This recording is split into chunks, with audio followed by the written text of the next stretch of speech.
Egipto, la más antigua civilización que recuerda la historia y también la que más tiempo ha durado. Algunos pensamos que mucho más de lo que los historiadores admiten.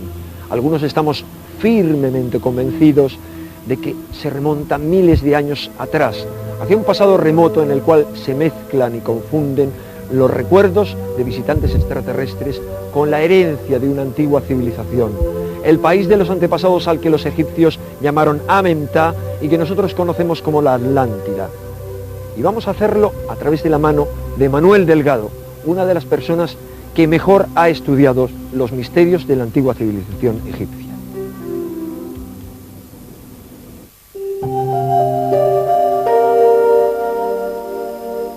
Hubo un tiempo en que la piedra adquirió grandeza para gloria de sus artesanos, pero no siempre fue así. Lejos de venerar a los maestros, se desmereció su obra. Había que destruir lo que por profano y hereje era inadmisible. Esta es la moderna ciudad de Alejandría. De su ilustre pasado nada queda. Su biblioteca fue pasto de las llamas que devoraron quién sabe cuántos escritos primordiales.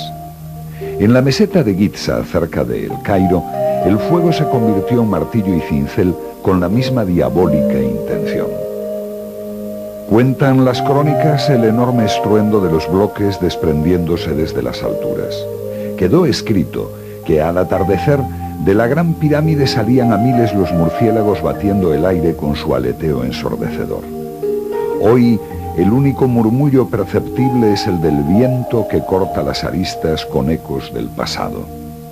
No existen ya las manos profanas que convirtieron el monumento en cantera artificial y pese a todo, su silueta sigue recortándose en el horizonte, mostrando al ser humano lo pequeño que es. Tampoco quedan alimañas. La noche, serena, envuelve con su silencio la magia del lugar, el centro de peregrinación más antiguo del mundo, el de mayores y más perfectas proporciones y en donde aún pueden hallarse minúsculas claves, sutiles indicios capaces de desvelar el enigma del origen de Egipto.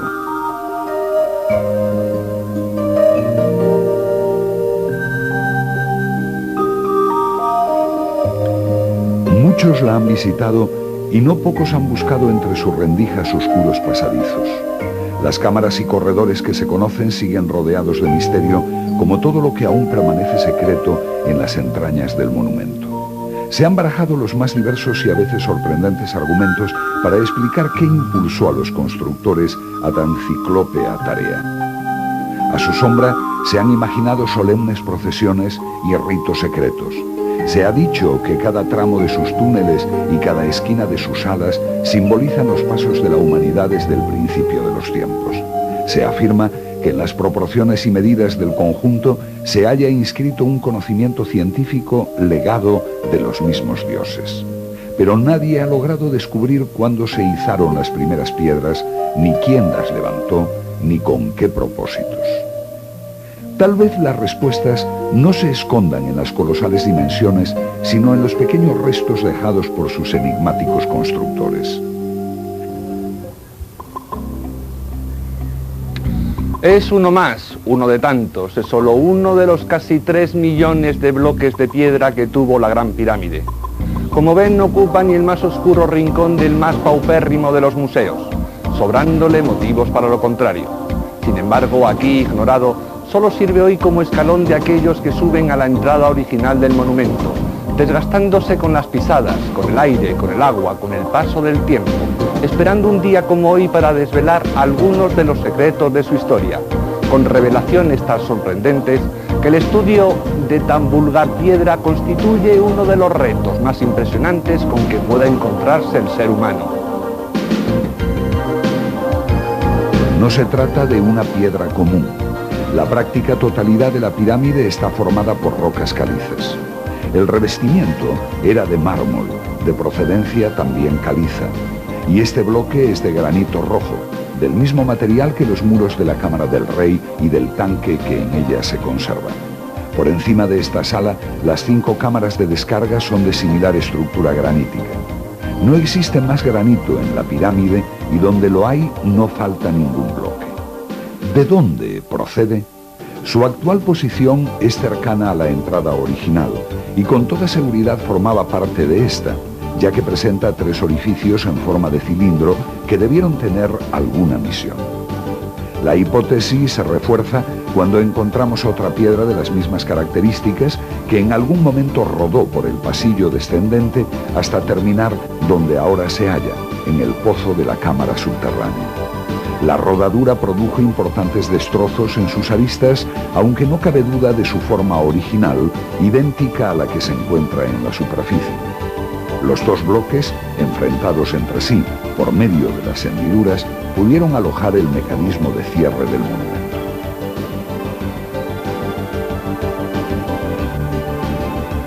La entrada a la Gran Pirámide era conocida en el pasado. Ya Heródoto y Plutarco hablaron sobre pasadizos y cámaras de su interior. Pero fue Estrabón el que suministró las informaciones más concisas. En su obra Geografía del Mundo Romano, afirma que a cierto nivel, sobre uno de sus lados, hay una piedra que puede retirarse y que, una vez fuera, deja ver la entrada de una galería tortuosa o siringa que termina en una cámara llena de lodo y de sabandijas. Tal piedra existió en realidad con un sistema de acople similar al estudiado por Petri en la pirámide de Snefru, en Dashur, una piedra que una vez colocada no se distinguía de las restantes, quedando así la entrada camuflada. Fue en octubre de 1993 cuando tuvimos la ocasión única de poder filmar el canal denominado El Pozo. Por primera vez una cámara de televisión recorría aquellos peligrosos y oscuros 70 metros que unen la Gran Galería con el canal descendente, cerca de la Cámara del Caos. Su arriesgado trazado, excavado después de la construcción de la pirámide, está resbaladizo por la arena y los cascotes que permanecen inestables entre las juntas de los bloques.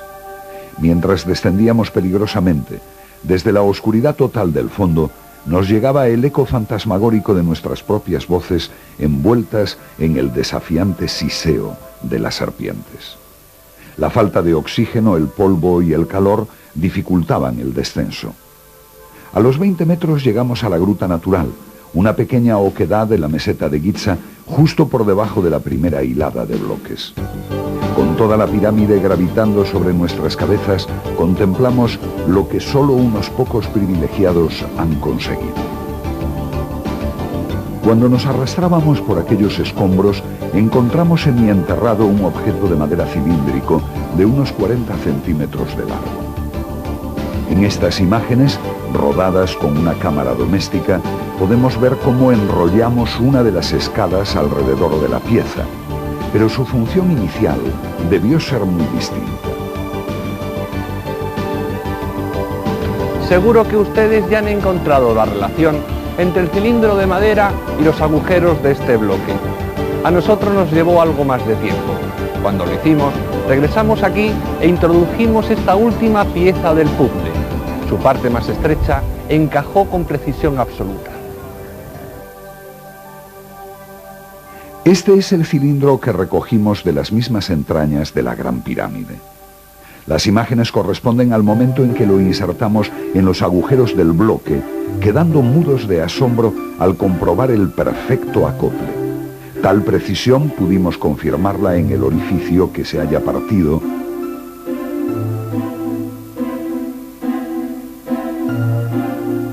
No era posible la existencia de tal cúmulo de casualidades.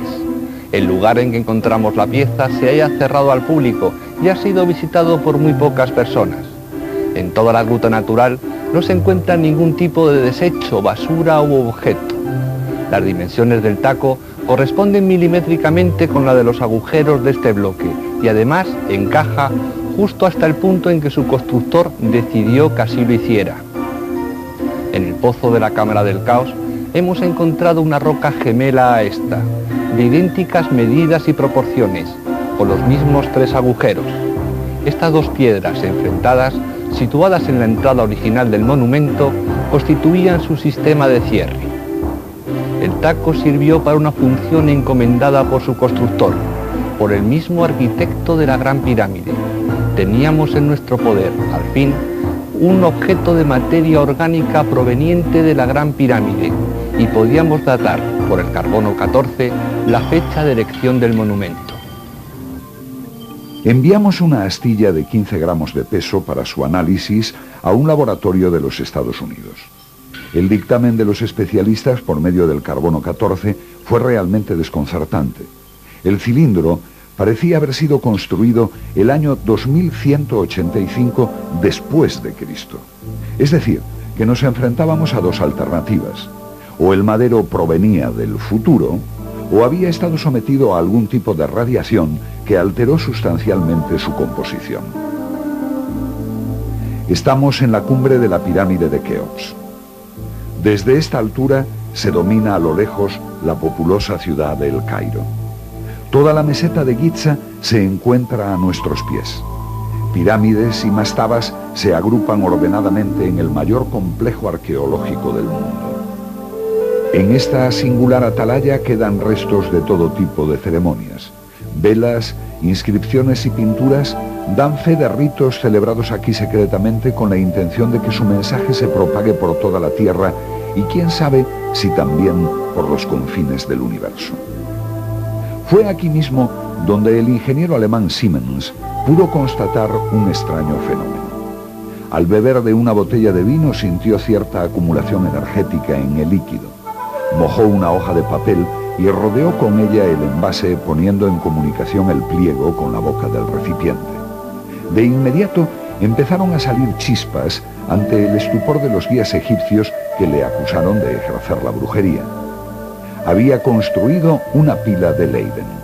Siemens había comprobado la energía que emana por el ápice de la Gran Pirámide y que incluso llega a alterar los instrumentos electrónicos de los aviones, habiendo prohibido a algunas compañías aéreas como la Swissair sobrevolar el monumento a sus aeronaves. La energía piramidal es un hecho constatado. La deshidratación de materiales orgánicos, la germinación acelerada de semillas o el mayor crecimiento de vegetales situados en el interior de una pirámide a escala son simples ejemplos de la energía piramidal que tiene su mayor extensión en potenciar los fenómenos de percepción extrasensorial de los individuos sometidos a sus proporciones. No es raro por ello que materiales expuestos durante largos periodos de tiempo a este tipo de radiaciones sufran alteraciones en su radioactividad y por tanto que nuestro flamante cilindro de madera haya equivocado las pruebas de antigüedad. Desgraciadamente parece que estamos como al principio y la datación de la Gran Pirámide sigue siendo un reto.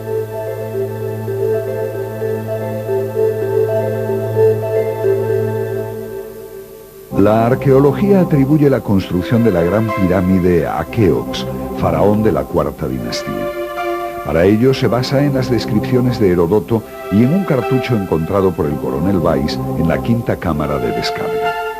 En el caso de Heródoto, sus guías le informaron acerca del arquitecto milenios después de la edificación del monumento. Por su lado, Weiss ha sido tachado de impostor por eruditos de la escritura antigua egipcia que imputan con razón al coronel retirado inglés haber hecho él mismo la inscripción y utilizar unos signos hieráticos correspondientes al Imperio Medio, cuando no se corresponden con la escritura jeroglífica del Imperio Antiguo. Con tan débiles argumentos no es difícil poner en duda cuándo realmente se edificó el monumento. Keops no es mencionado por otros autores aparte de Heródoto. Así, Diodoro de Sicilia habla de Chemmis y Manetón de Sufis, aunque Plinio admite que en esas épocas ya nadie sabía el nombre del constructor. Los autores árabes de los siglos VI al XII, que recogieron en sus escritos las más antiguas leyendas, como Makrisi, El Kodai o Abul Solt, dan el nombre de Surit y lo sitúan en épocas remotas cercanas al diluvio, afirmando que levantó la pirámide para salvaguardar la ciencia antigua de las catástrofes que se avecinaban. Otro autor árabe, Abu el-Biruni, incluso refiere que a cierta altura era apreciable antiguamente la línea que dejaron las aguas del diluvio en las propias caras de la pirámide. Es posible que este diluvio no sea el que conocemos por la Biblia, sino uno de los cataclismos sucedidos hace 12.000 años. Los autores que defienden el hundimiento de la Atlántida sitúan el hecho por aquellas fechas. Al sumergirse el legendario continente, las aguas cálidas del Golfo de México pudieron llegar libremente hasta el Ártico, produciendo el derretimiento de los hielos y dando lugar a la glaciación. Si pensamos que en la Atlántida floreció una civilización desarrollada, que consciente de su desaparición, procuró salvar parte de su saber en edificaciones y en transmisiones a culturas de incipiente desarrollo, la Gran Pirámide pudo ser efectivamente obra suya.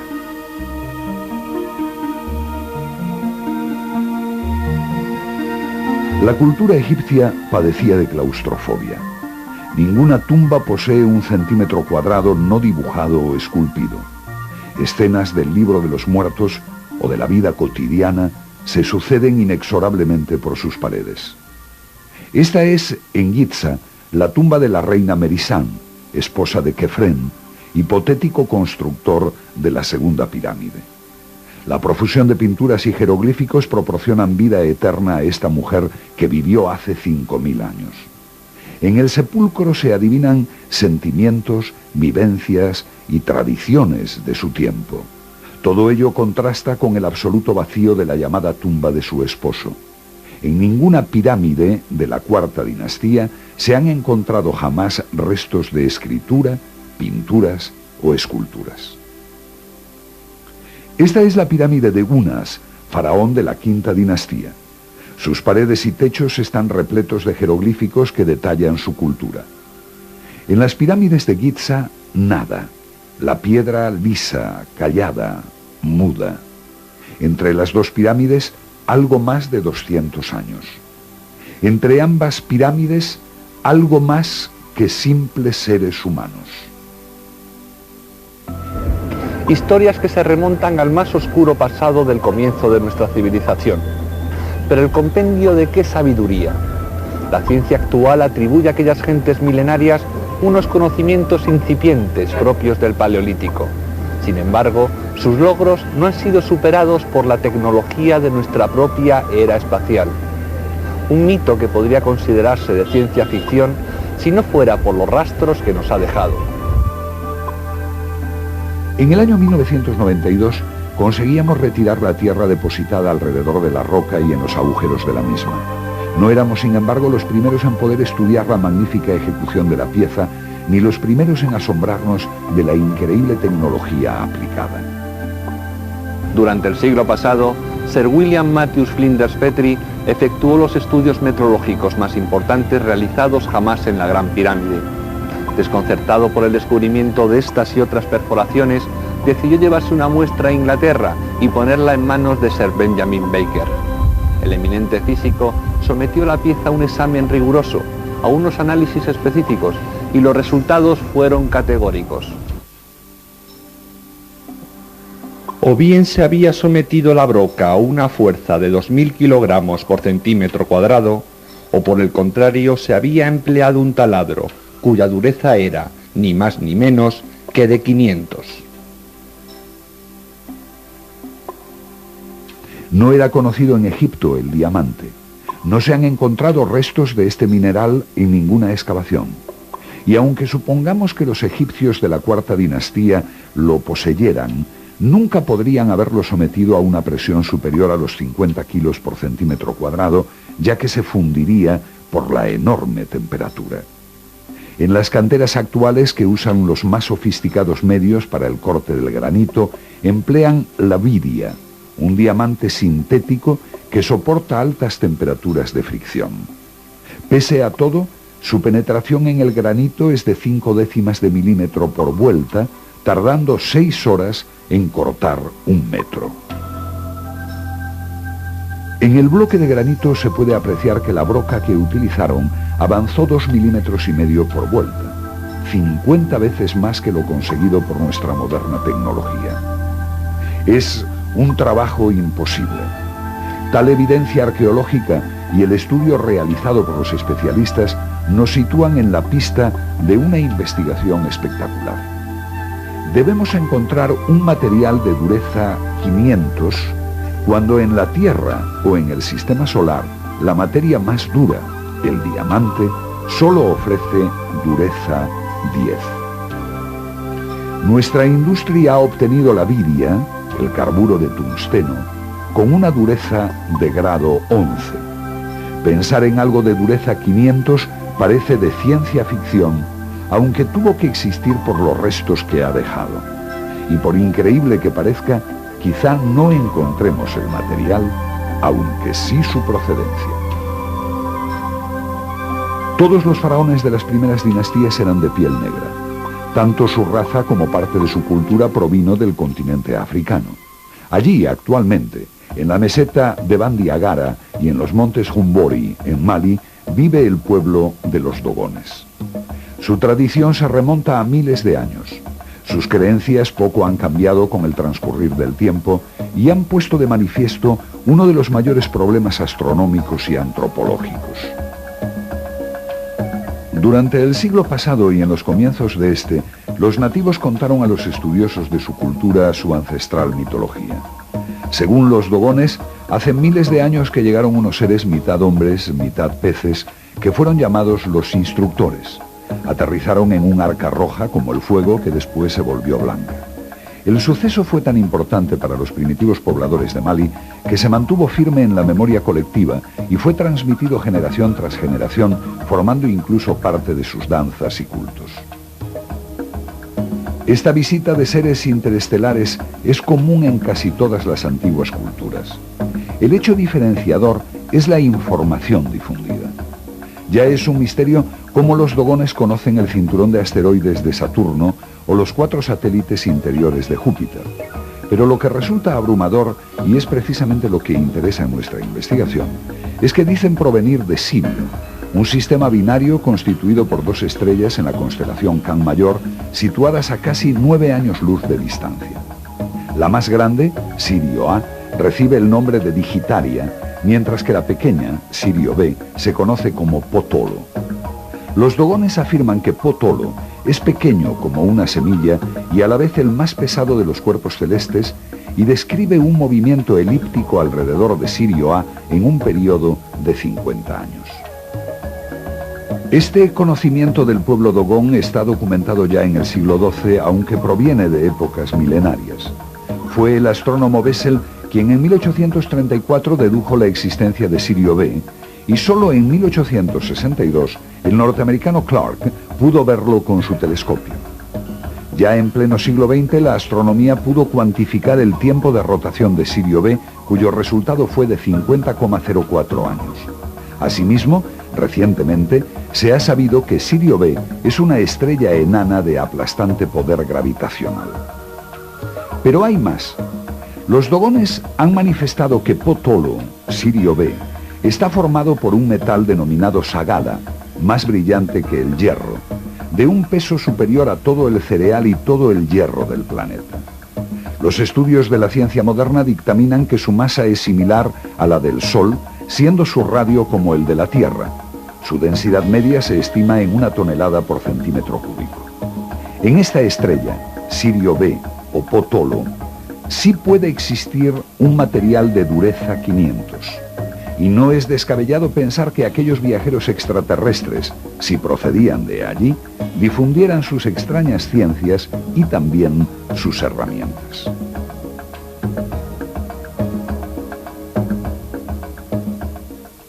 La teoría extraterrestre es hoy por hoy la única capaz de explicar el enorme conocimiento y la fabulosa tecnología aplicada en el antiguo Egipto.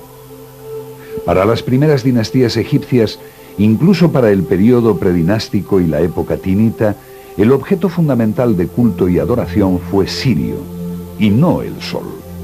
La deidad fundamental eran las mellizas Isis y Nefti, que nunca se veían por separado, conformando entre las dos una unidad. Solía representárselas con un solo cuerpo y 2 cabezas. El faraón era la representación en la tierra de una luminaria extrasolar y, para colmo, binaria. En Egipto existían dos calendarios, uno vulgar o popular correspondiente al almanaque del sol y otro real o faraónico regido por el almanaque de Sirio. Este calendario de Sirio o sótico duraba 1460 años y pese a que algunos científicos siguen manteniendo que la precisión de la agenda egipcia se obtuvo por la observación de las crecidas del Nilo, ello solo sería posible tras millones de años de estudio. El misterio de Sirio no tiene explicación racional a no ser que los dogones no mientan. Todo esto parece un complot urdido por los antiguos magos egipcios para confusión y escarnio de los científicos modernos. Se afirma que la duplicidad en el país del Nilo se debía a motivos políticos, pero el faraón representaba una binaria, lo mismo que Isis y Nefti o Sirio A y Sirio B debía tener una entidad doble. Causas políticas pueden explicar que el rey reuniera dos coronas, la del Alto y la del Bajo Egipto, pero no llega a entenderse, si no es por motivos religiosos, que se hiciera construir dos tumbas, doble casa, doble nombre, doble cartucho, doble toro, Nebi Simin, doble esposa, doble barca, doble sacerdocio, Tebas y Heliópolis, doble flor, loto y papiro, doble trono, doble úreos, etc. Además, había títulos faraónicos como «Yo soy las dos señoras» y títulos nobiliarios como «Señora de los dos fuegos». Para colmo de coincidencias, en las representaciones de la diosa Isis, que se encuentran a todo lo largo del Nilo, se puede observar su coloración blanca sobre fondo rosa, siendo los colores de Nefti el rosa sobre fondo blanco, exactamente igual a las tonalidades de Sirio A y de Sirio B que actualmente se pueden apreciar con el telescopio. Sirio A y Sirio B conformaron la cultura y religión del antiguo Egipto. No solamente en la ciencia y en la cultura, sino también en el panteón religioso. Los ritos isíacos, tan oscuros y arcanos, se celebraron en la intimidad de los templos y se rememoran hoy en día en algunas sociedades secretas. Es posible que la Gran Pirámide sea un monumento dedicado a Isis y sus galerías y cámaras tuvieran un significado esotérico.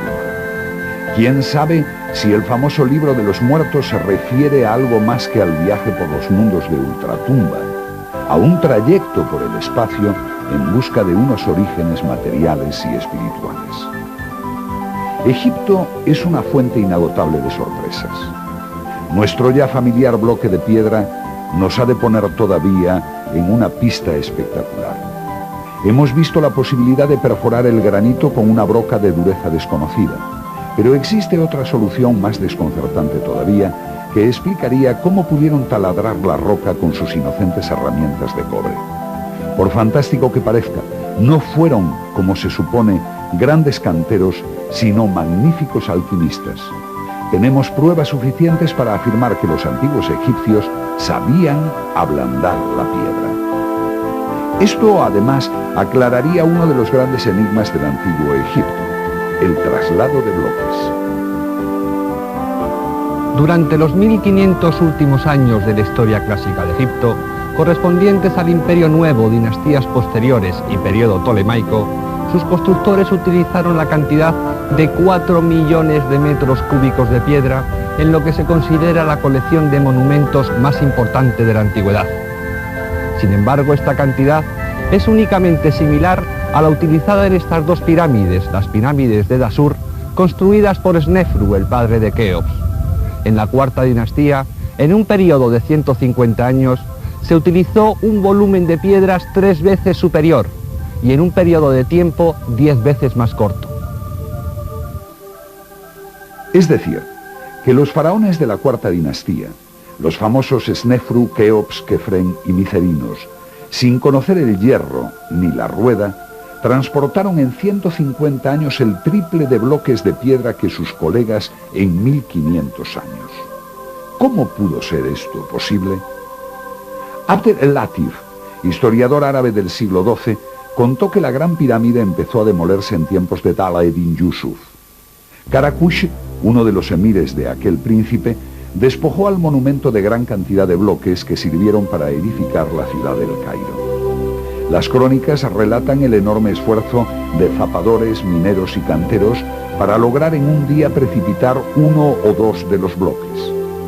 Esta información realista se encuentra en oposición a la historia que nos cuentan. Pues bien, para que las cuentas nos salgan, si como dicen los entendidos, Keops tardó 20 años en construir su pirámide, sus artesanos debieron cortar la cantera con hachas de cobre, trasladar la roca sin vehículos de ruedas, izarlas sin poleas, pulirlas y colocarlas milimétricamente a razón de un bloque cada 2 minutos. Ni más ni menos. La fuerza humana es la hipótesis esgrimida por los académicos en relación a las colosales construcciones de la Cuarta Dinastía. Otra teoría desafía a la anterior, una técnica transmitida por inspiración divina a Imhotep, sacerdote y arquitecto del faraón Djoser. Para estudiarla, vamos a viajar a la isla de Sehel, 1000 kilómetros hacia el sur, en la frontera sudanesa. De todas las islas que emergen del Nilo en las cercanías de Asuán, esta es una de las que menos atractivos turísticos ofrece. Una roca, la de Yusuf, y las inscripciones que en ella se encuentran justifican la travesía. Es la llamada Estela de Famine, descubierta por Charles Wilbur en 1899.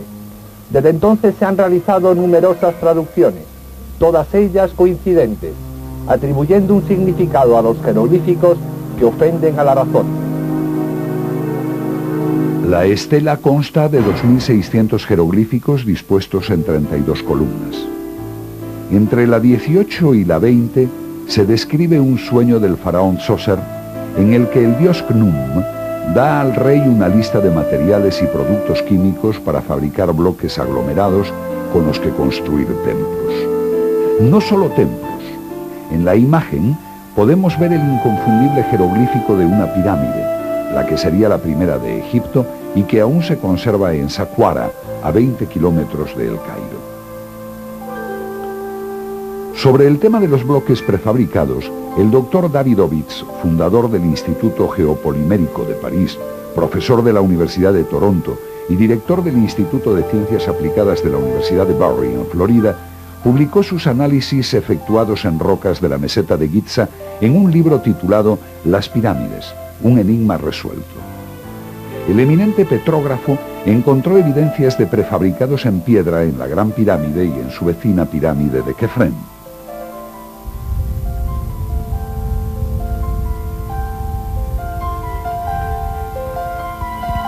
Efectivamente, la cara oeste de la pirámide de Kefren no está constituida por los típicos bloques de roca. Sus gradas recorren decenas de metros sin una sola junta.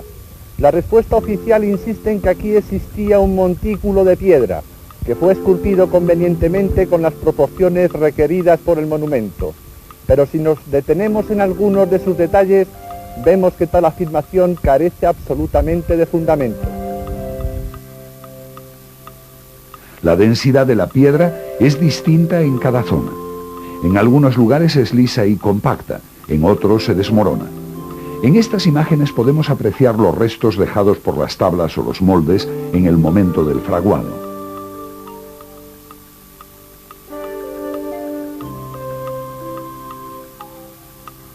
Davidovits no ha sido el único en encontrar este tipo de alteraciones. El profesor Clem manifestó en 1979 que de las 20 muestras obtenidas de la Gran Pirámide no había 2 de la misma densidad. Nosotros mismos hemos conseguido más de 30 muestras de pequeños trozos de restos de ablandamiento con marcas inequívocas de que alguna vez alguien las manejó como si fueran de plastilina.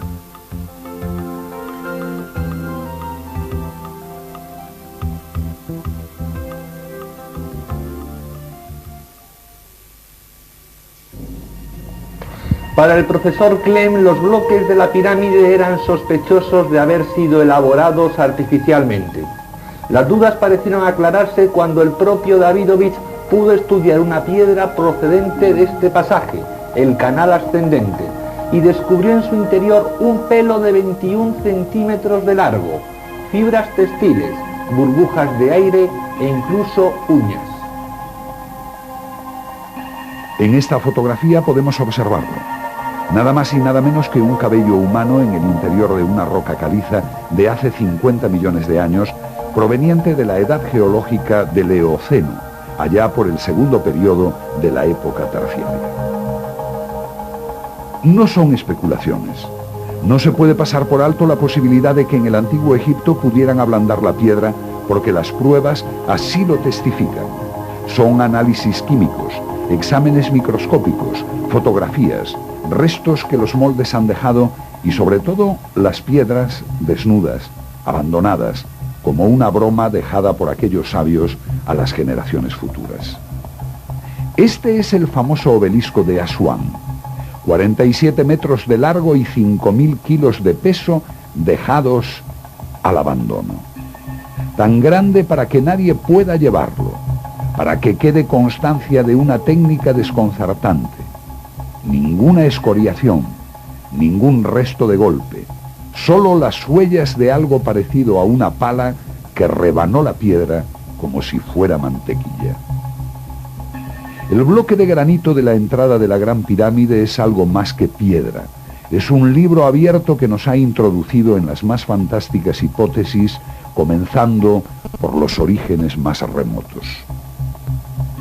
Una historia que se remonta a la propia existencia de la Atlántida, dando veracidad a todas aquellas antiguas leyendas que sitúan como fecha de erección del monumento una época de grandes catástrofes y la necesidad de salvaguardar toda aquella antigua sabiduría. Gracias al estudio de los trépanos, sabemos que la teoría extraterrestre es la única capaz de demostrar la procedencia de un material de dureza 500, única materia capaz de realizar perforaciones como esta. Esta hipótesis estaría avalada por la transmisión oral realizada generación tras generación en la etnia de los dogones, que originó el culto en el antiguo Egipto de Isis y Nefti, representaciones de Sirio A y de Sirio B. También sabemos de una técnica desconcertante, el ablandar la piedra para atacar el granito con débiles herramientas de cobre, como si de mantequilla se tratase. Este conocimiento estaría transmitido por inspiración divina, como lo atestiguan algunas estelas procedentes del antiguo Egipto.